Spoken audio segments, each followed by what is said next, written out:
আসলে এটা তো সুচিং, তা সেটা তো আর তাংচি জানে না। তাংচি বলে, তুমি ছাড়া পেয়েছো, তাহলে মানে সেন তোমাকে ছেড়ে দিল? এবার সুচিং বুঝতে পারে যে এখনো পর্যন্ত সেনের হাতেই বন্দী আছে ফাংজিন।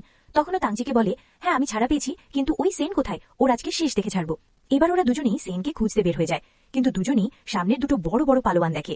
তখন তাংচিকে সুচিং বলে, তুমি এখানে দাঁড়াও, ওদেরকে আমি দেখছি। কিন্তু তাংচি তো একটা ছেলে মানুষ, সে তো এভাবে আড়ালে দাঁড়িয়ে থাকতে পারে না। তাই সে সুজা সুচিং এর সামনে আসা একটা মপ নিয়ে আর বলে, তুমি পিছিয়ে যাও, এদেরকে আমি দেখছি। এটা বলে ওদের সামনে জোরে চিৎকার করে ওদেরকেই মারতে যাচ্ছিল। কিন্তু এই বেচারার শরীরে কোনো রকমের কোনো বল বুদ্ধি বলে কিছুই মনে হয়নি, এবং উল্টো ও প্রচন্ড মার খেতে লাগে, আর সমস্ত মার যেন ওর কোমরে গিয়ে লাগে। ভাই একটা মেয়ের থেকে উইক। ঠিক তখনই শুরু করে দেয় সুচিং ওর কারামা দেখানো। এমনকি সুচিং তাংচিকে পিছন থেকে আটকে ধরে বলে, তোমাকে আর বাহাদুরি করতে হবে না, অনেক হয়েছে, তুমি বরং উল্টো আমার সমস্যা আরো বাড়িয়ে দিচ্ছ। এটা বলে দুজনে আবার ওদেরকে খুঁজতে চায়।